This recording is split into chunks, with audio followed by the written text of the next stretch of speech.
It is 11:18 in the morning, and Dia was feeling peckish, so of course she bought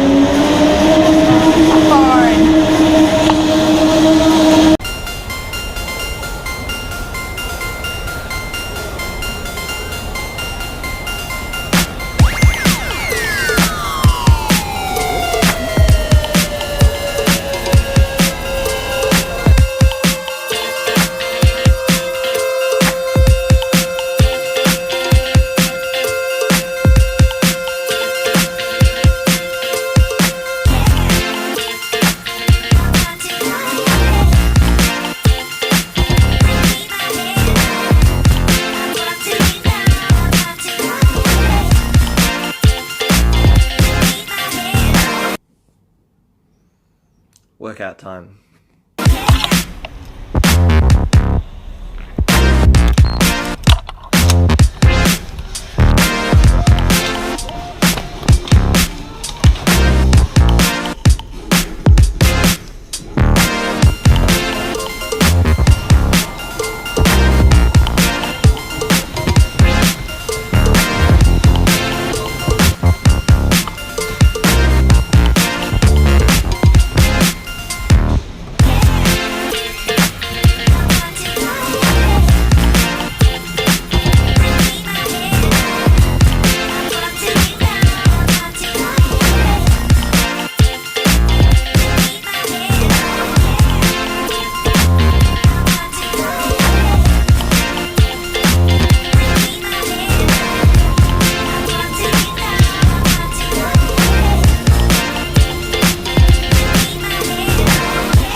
Cool. So it's a good workout, but it's been probably 2.5 weeks since my last workout because my training buddy went on a holiday. So it's not his fault, but it's always much more fun to train with other people than on your own. So I wasn't very motivated, but I got back to it today and worked pretty hard, but it was freaking brutal. So I'm gonna grab some protein shakes, try to recover, and I'll be back tomorrow.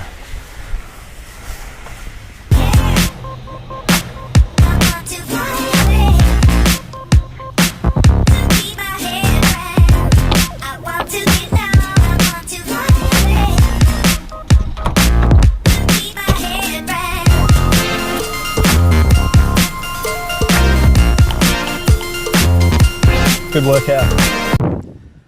Cool, so now that workout's done and I'm back from the gym, I'm going to hook up with wifey, going to grab some coffee and get on with our day.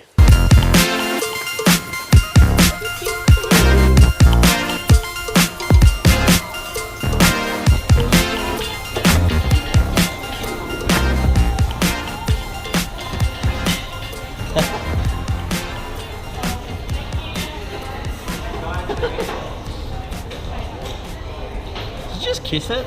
I did. Cool, so what are we doing today? Coffee? I wanted a Campos Cafe La Luna. Campos Cafe La Luna. Look at that. That's awesome. Well, I'll give it a kiss too.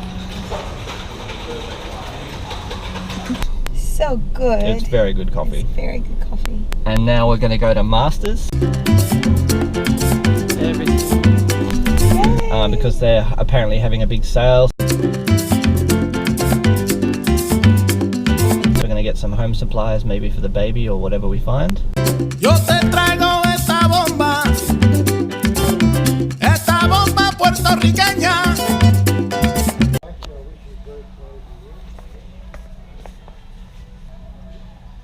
Ready to work.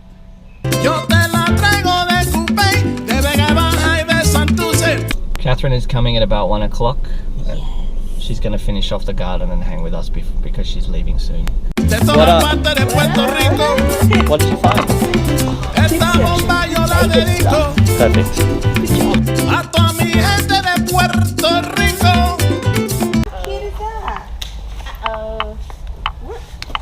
It's a laundry laundry hamper. Unless we get Catherine to come to IKEA and we'll have lunch at IKEA.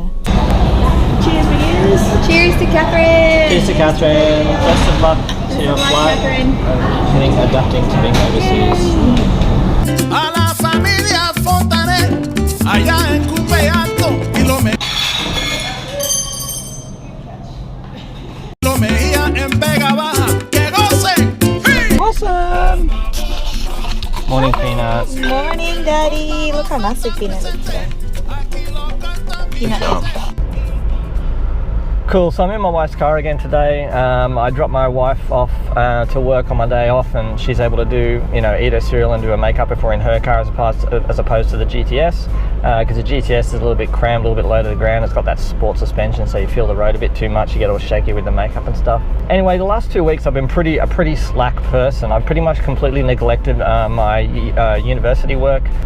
I've done nothing in the garden, sort of got behind on the garden work, and I haven't been to the gym either. So those, you know, some of the key routines that I sort of do from week to week to week, I just haven't been doing. What was the reason for that? Why did that happen? And the answer is a single interruption in my routine. The guy I usually work out with, he went on holiday, and so I decided that's all right, I'll have a break, and I might go myself, but otherwise I'll wait for him to come back, which is what I did. But because I had a break in that routine, it seemed to affect the rest of my routine as well. Suddenly I thought it was okay just to not do uni work for a while as well. I thought it would be okay just to leave the front and back yards okay for a while as well. And I just, you know, did sort of just the basics of life, go to work, eat, hang out, all that kind of stuff. And I found that interesting. And the more I thought about it, the more I realized that there were definitely 3 things that you need in order to stay in a routine, stay motivated, and keep doing the things you need to do. Number 1. You need to make regular and consistent appointments with people. Regular appointments with your friends or your colleagues or your workout partners or your wife. You need something regular from week to week to week that automatically happens without you having to do very much to make contact and to keep that routine flowing, and also to receive a little bit of inspiration, a little bit of feedback, and able to share your thoughts on the week's routines as you go on. It's kind of this idea of critical feedback, or in nursing we call it critical thinking, where you critically analyze and chat about what you've experienced and how you feel about it in order to continue to learn and sort of continue to do what you need to do. Number 2, to actually have locations to go to as part of your routine.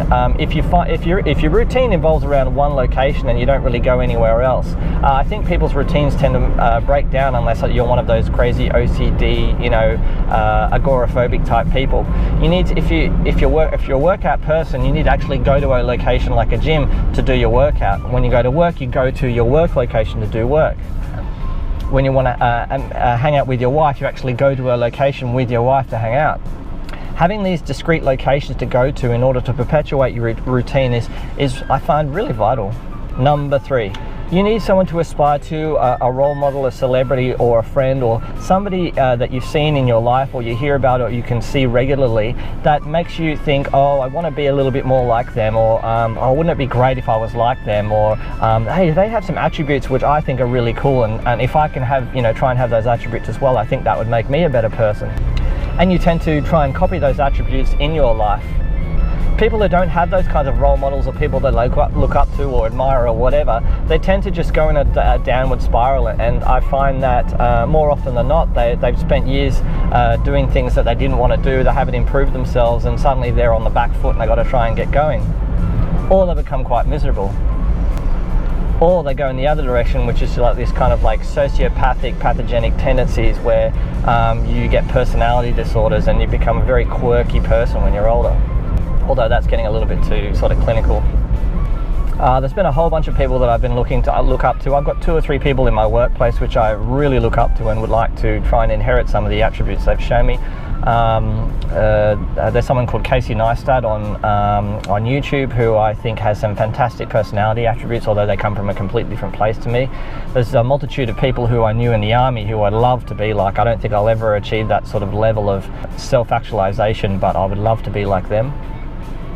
And there are certain attributes that my wife had, which I admire passionately, and you know, I try to learn from her every day that I can. Anyway, those are my 3 things that I think seem to guarantee a successful routine in terms of making sure you do the things that you don't necessarily want to do when you wake up in the morning, but you need to do in order to stay healthy, stay happy, and keep the ball rolling on your life so that you don't get too stagnant. And if you enjoy these videos, I've done a few vlogs now. I think I'm up to about VLOG28 now. If you enjoy these videos, please go on YouTube, look me up at Dave Russell. There are a few Dave Russells out there on YouTube, and I'm kind of a little bit hard to find because I'm not really popular yet. I'm getting hundreds and hundreds of views on Facebook, which is great. But I would love to create a viewer base on YouTube.